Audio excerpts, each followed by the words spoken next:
সরকারের আমলে আমরা চারিদিকে নীল সাদা রং দেখতে পেতাম না, কিন্তু এবার এই সরকারের আমলে নীল সাদা আউট, তার বদলে হলুদ সাদা ইন। হ্যাঁ, অমিত শাহের সফর রয়েছে আর তার আগে উত্তরকন্যা সেজে উঠছে। এটা সেই ছবি।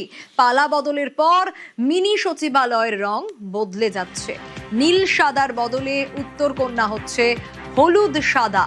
নীল সাদা আউট। তৃণমূল জমানায় আমরা চারিদিকে এই রংটাই দেখতে পেতাম, নীল সাদা রং। এবার নীল সাদা আউট, হলুদ সাদা ইন। উত্তরবঙ্গে নজর রাখছি আমরা। অমিত শাহের সফর রয়েছে, তার আগে উত্তরকন্যা সাজছে। আগামীকাল উত্তরকন্যায় হাই ভোল্টেজ বৈঠক রয়েছে।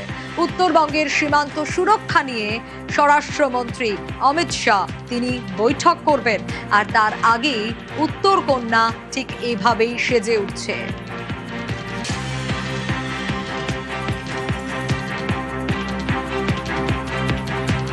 পার্থ রয়েছে আমার সঙ্গে।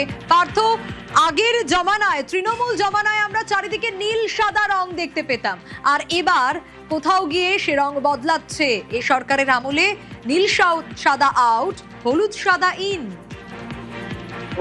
দেখো, আমরা এটাকে কিন্তু আমরা দেখি যে তৃণমূল জমানায় সরকারি অফিস থেকে শুরু করে স্কুল, সেতু থেকে শুরু করে সর্বত্র কিন্তু নীল সাদা রং করা হতো। কিন্তু এই সরকার রাজ্যে পালা বদলের পর, বিজেপি গভর্নমেন্ট আসার পরে কিন্তু আমরা দেখছি বিভিন্ন জায়গায় কোথাও সেতু কমলা সাদা করা হয়েছে, কোথাও বা হলুদ সাদা করা হয়েছে। ঠিক তেমনি উত্তরবঙ্গে যে মিনি সচিবালয় রয়েছে উত্তরকন্যা, তারও কিন্তু রং বদলালো। সেখান থেকে কিন্তু নীল সাদা আউট হলো এবং হলুদ সাদা ইন হলো।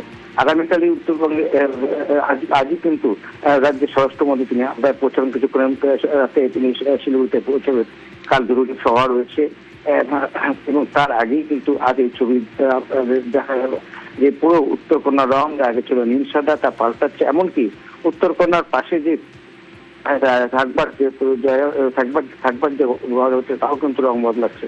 অর্থাৎ গোটা রাজ্যের আগামী দিনে এমনটা দেখা যাবে বলে সূত্রের খবর। তার আগে যে জানিয়ে রাখি যে